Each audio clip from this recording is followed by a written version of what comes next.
Sérgio Moro prometeu fazer do Paraná o estado mais seguro do país e usou sua própria trajetória contra o crime organizado como principal credencial.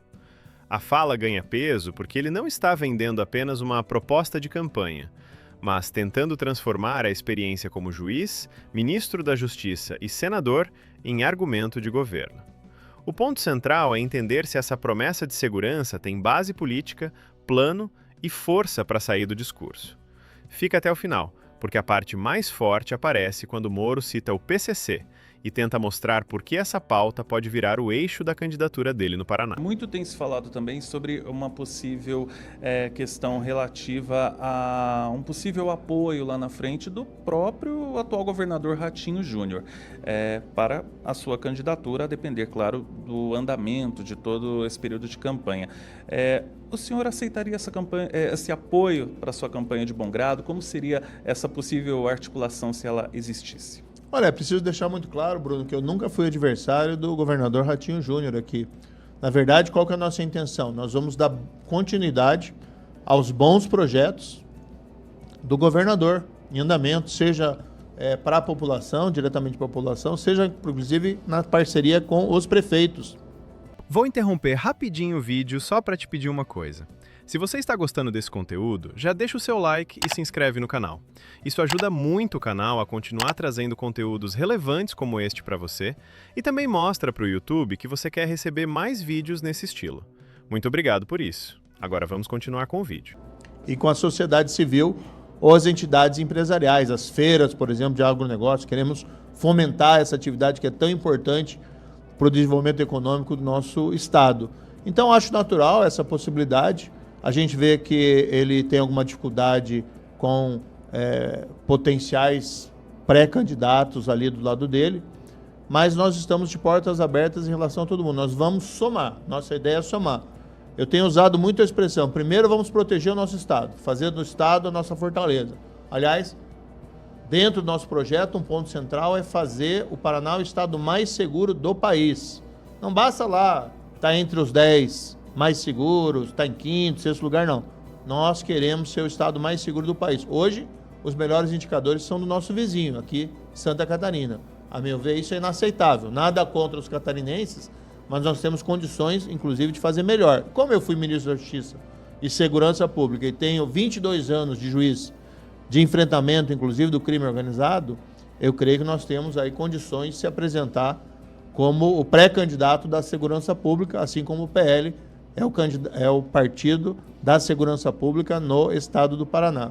Muita gente pode dizer que o senhor não tem experiência ainda o suficiente para estar negociando, digamos assim, né, a partir do momento que o senhor ocupa um cargo no Executivo. O senhor acha que já tem essa maturidade o suficiente para estar articulando, por exemplo, com uma Assembleia Legislativa? O senhor acha que já construiu aí um know-how, né, o suficiente para poder fazer esse tipo de trabalho? Qual a sua visão, o que o senhor diria para o eleitorado paranaense sobre essa articulação que todo, né, governador, enfim, tem que ter para com a sua casa de leis, né? Não, com certeza. Olha, quando eu fui juiz, eu me destaquei. Tivemos casos importantes, caso Banestado, casos contra o crime organizado, Fernandinho Beiramar, a quadrilha dele, eu coloquei na prisão, interroguei o Fernandinho Beiramar, e a gente fez a Operação Lava Jato, a maior operação de combate à corrupção da história do país. Depois, por conta de uma reviravolta política, alguns desses resultados foram comprometidos, mas as pessoas entendem, vê o que está acontecendo no país, essa profunda inversão moral. Porque quem foi preso na Lava Jato foi porque era culpado de roubar a população. Ministro da Justiça e Segurança Pública, os indicadores criminais caíram no ano que fui ministro. Inclusive, assassinatos caíram 22%. Então, nós mostramos eficiência. Fomos para cima do crime organizado. Aliás, eu sou o único ministro da Justiça e Segurança Pública ameaçado, e não digo isso com orgulho, mas sou ameaçado pelo PCC, porque eles querem retaliar o que a gente fez no passado, que ninguém teve coragem de fazer. Então a gente teve destaque em tudo que a gente fez. Agora no governo, não é diferente. Nós vamos dialogar. Aliás, ano passado, como senador, aprovei 3 leis no segundo semestre, na área da segurança pública, que eu fui ou autor ou relator. Uma delas, inclusive, buscando dificultar a soltura de criminosos em audiência de custódia. porque isso virou uma porta giratória para criminosos. Eu fui o relator desse projeto, foi aprovado ano passado, nem o presidente Lula teve coragem aí de vetar. E para você aprovar o projeto de lei, todo mundo sabe, isso é uma empreitada coletiva. Você precisa dialogar, conversar com todo mundo. E isso vai ser assim também com a Assembleia Legislativa. A única coisa que a gente não admite, mas eu acho que o eleitor também não quer, é que a gente cruze determinadas linhas e faça coisas desonestas para governar. Mas eu acredito que aí, até a liderança que a gente tem expressiva nas pesquisas, é um reflexo do entendimento que nós não nos corrompemos. Moro tenta construir uma imagem muito específica, a de um candidato técnico, duro contra o crime e com histórico suficiente para assumir a segurança pública como marca principal. Quando ele fala da própria trajetória, do Ministério da Justiça, das leis aprovadas e das ameaças que diz sofrer do PCC, ele está tentando convencer o eleitor de que esse tema não é improviso de campanha. Mas uma promessa desse tamanho não se sustenta apenas com biografia. Ela precisa de base política, equipe, articulação e um projeto para o Estado inteiro. Você acha que a experiência de Moro é suficiente para sustentar essa promessa? Ou falta explicar melhor como isso seria feito na prática? Deixe a sua opinião nos comentários, porque agora a entrevista sai da autoridade pessoal e entra na viabilidade política do projeto.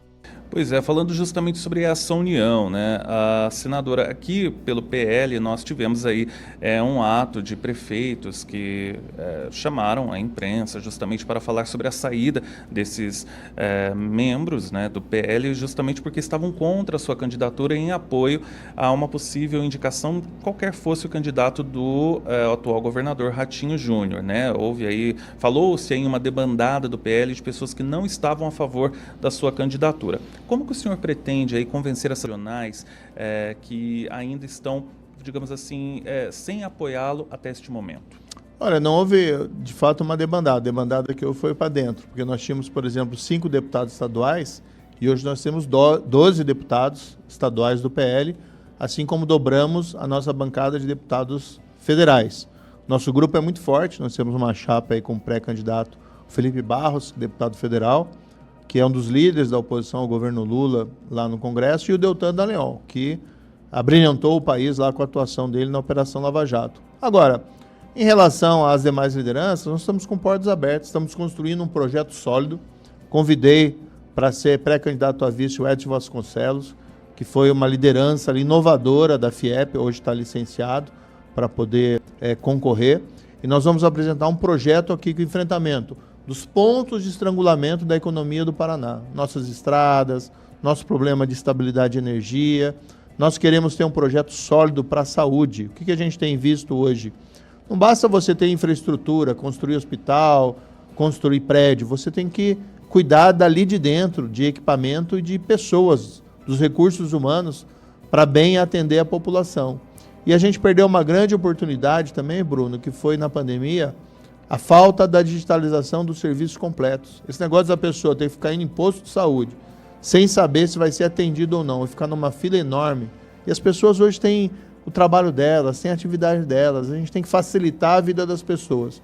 O diálogo sempre haverá com as lideranças políticas do Paraná e tem muita gente vindo para o nosso projeto. Hoje, inclusive, nós teremos uma filiação de um prefeito importante do estado do Paraná e esse movimento vai ser contínuo certamente até outubro, na época das eleições. Então nós queremos somar. Vamos dar continuidade ao que está bom, vamos fazer ali as mudanças necessárias para buscar também aquela excelência que o paranaense merece. Por quê?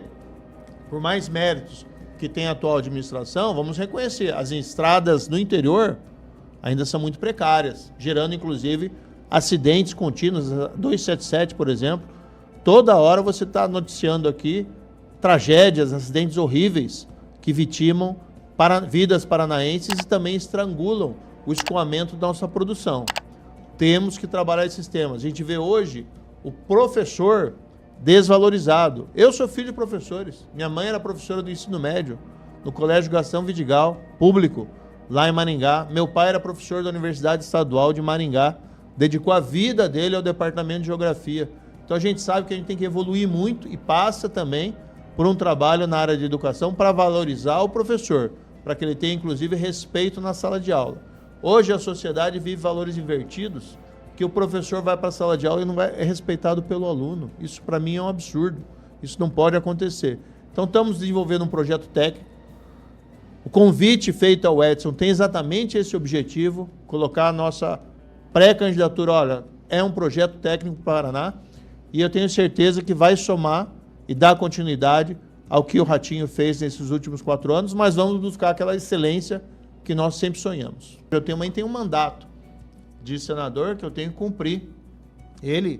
Hoje vamos estar em Brasília mais tarde, né? Vou viajar para Brasília, a gente tem uma agenda intensa essa semana e também vamos ficar de olho aqui no nosso estado do Paraná, né? Para a gente poder corrigir e identificar também essas deficiências, como mencionei para você, na saúde, essa questão do olhar humano para as pessoas. Não basta ter o prédio, você precisa ter um estabelecimento que funcione e atue com a atenção necessária ali às pessoas, a educação, a valorização do professor e a segurança, né? Paraná, o estado mais seguro do país. Pode anotar e me cobrar adiante se a gente for honrado com essa preferência dos paranaenses. O caminho é longo ainda, né, Bruno? Mas vamos trabalhar para que a gente consiga aí entender, ouvir o paranaense e apresentar um grande projeto. A frase de Moro é simples de entender e difícil de cumprir. Fazer do Paraná o estado mais seguro do país. Politicamente, é uma promessa forte porque conversa diretamente com uma preocupação real do eleitor e reforça a imagem que ele mais tenta ocupar. Mas também cria uma cobrança proporcional ao tamanho da fala. Se segurança pública virar o centro da candidatura, Moro terá que mostrar não apenas que enfrentou o crime no passado, mas que tem um plano capaz de entregar resultado no governo do Paraná. Chegamos ao final de mais um vídeo. Se você gostou deste conteúdo, deixa o like, se inscreve no canal e ativa as notificações. Esse apoio ajuda o YouTube a entender que vale a pena te recomendar mais vídeos como este, e ajuda o canal a continuar trazendo análises e conteúdos relevantes para você. Muito obrigado por ter assistido até aqui e até o próximo vídeo.